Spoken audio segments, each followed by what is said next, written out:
Many men, especially as they age, find themselves silently reflecting on a question they rarely have the courage to ask, even their doctor. They wonder if what happens in their intimate sphere can have real consequences on their health. A topic that is rarely addressed openly, neither within the family nor with friends, and often remains confined to moments of solitude. The issue is simple but delicate. Can sexual activity or masturbation be considered a benefit or a risk to the body? And, in particular, is there a link to prostate cancer? This is what we will discuss openly, as in a confidential conversation, because choices related to sexual life can influence not only longevity, but also the quality of daily living. Before we begin, if you want to help me spread this news, subscribe to the channel and activate the bell right now. Together we can reach as many people as possible because knowledge is our strength. Do it for yourself because you deserve to live each day with enthusiasm and serenity. Do it also for me.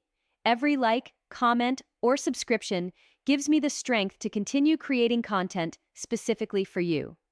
Write in the comments which city you're watching from, so I can greet you personally. Let's go. To truly understand the weight of the topic, you need to get a close look at the protagonist, the prostate. It is a small gland, slightly larger than a walnut, located below the bladder. Its main function is the production of prostatic fluid, a fundamental component of semen. This fluid is not at all marginal.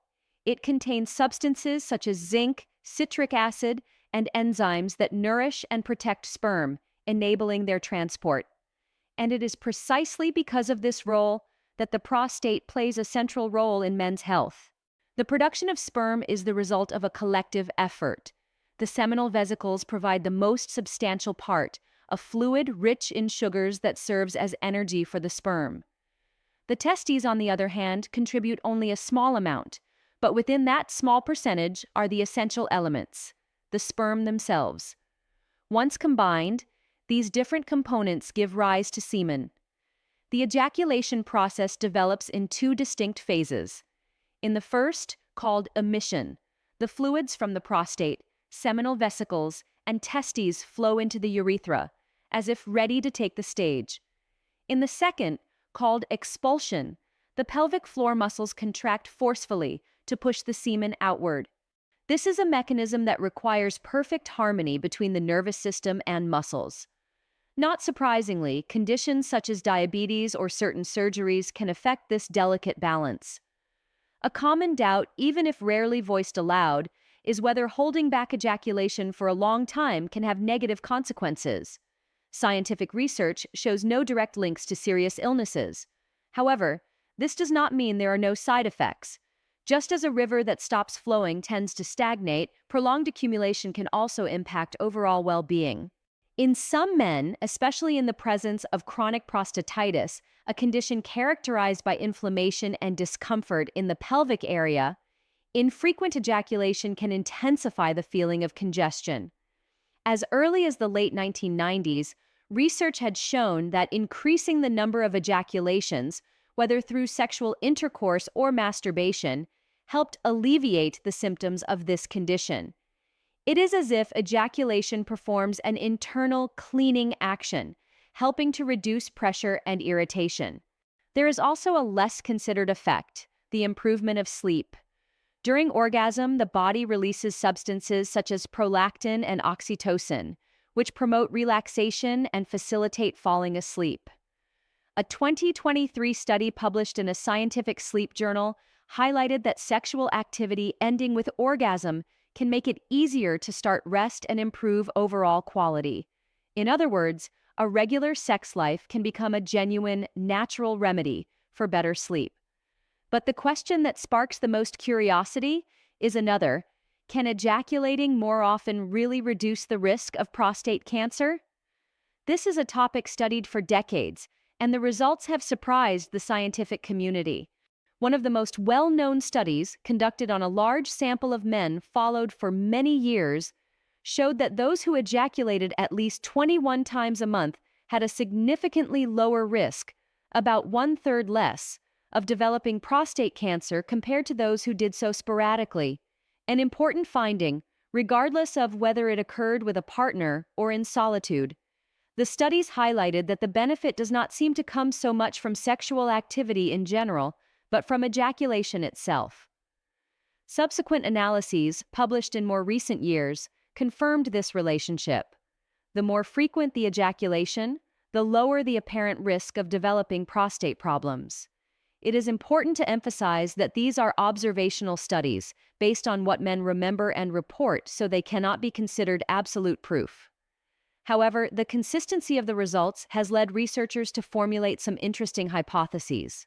According to these theories, regular ejaculation could act as a cleaning mechanism that clears the prostate ducts of possible harmful substances accumulated over time, maintain a more stable balance between testosterone and other hormones, stimulate the immune system, making it more effective even against precancerous cells, and improve blood circulation, reducing oxidative stress that contributes to aging and tumor development.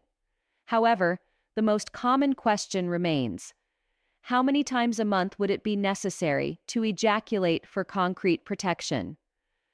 The truth is that there is no universal number. Although some research has indicated a threshold of 21 times per month, it is not a goal to pursue at all costs.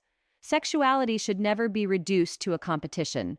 The right frequency depends on age, health status, presence or absence of a partner, psychological well-being, and even stress levels. The clear lesson that emerges is straightforward. A regular sexual life, with frequent ejaculations, seems to help maintain prostate health. But there is a topic that often raises doubts and concerns. What happens to ejaculation after prostate surgery? It is important to know that not all surgeries are the same, and their effects can vary greatly.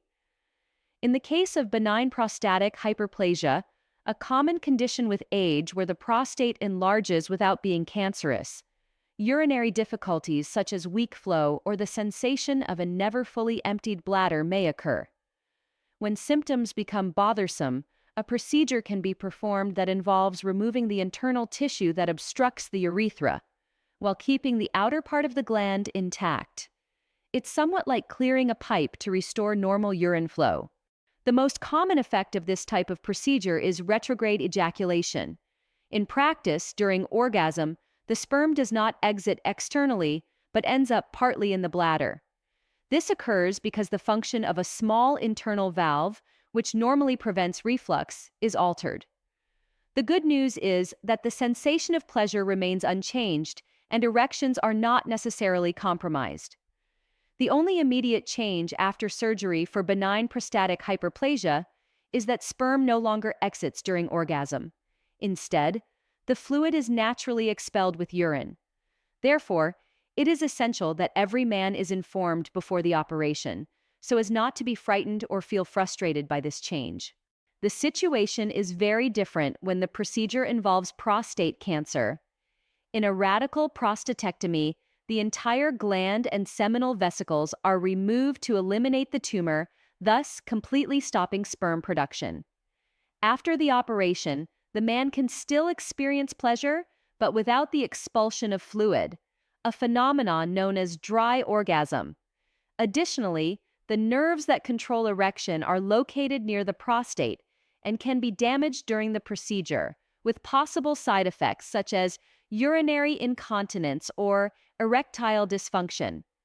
Thanks to modern techniques such as robotic surgery and nerve preservation, outcomes have improved, but sexual recovery requires time and patience. It is important to remember that there is no magic formula to prevent prostate cancer. No diet, supplement, or number of ejaculations per month guarantees protection. The true tool remains medical prevention, with regular checkups by a urologist, PSA, measurement, and, if indicated, a rectal exam. These checks allow for early detection of any problems when solutions are more effective. That said, maintaining an active sex life with regular ejaculations can be helpful, but should only be considered as part of a broader approach to health. Science emphasizes some fundamental habits to protect the prostate and overall well-being. For example, not smoking, as tobacco toxins increase the risk of developing tumors, including prostate tumors. Other essential habits for prostate health include maintaining a healthy body weight, because obesity increases inflammation and the risk of prostate and cardiovascular problems, and following a balanced diet rich in fruits, vegetables, and antioxidant foods, while limiting ultra-processed products and saturated fats. Regular physical activity is equally important. Walking, swimming, or strength exercises stimulate circulation and protect the body. Managing stress is another key factor, as chronic stress alters hormones and weakens the immune system. Relaxing practices like deep breathing or meditation can be very helpful. It is essential to remember that sexual health is part of overall health, and talking about it without shame helps live with greater awareness and control over your well-being. There is no right number of ejaculations per month. Listen to your body, find your rhythm, and take care of yourself without guilt or pressure. Knowledge is power, and taking care of the prostate today can mean living many healthy years tomorrow. Sharing experiences and opinions can support other men with similar doubts and raise awareness about men's health. If you like this video, give it a like, subscribe, and leave a comment with your questions or ideas for future topics.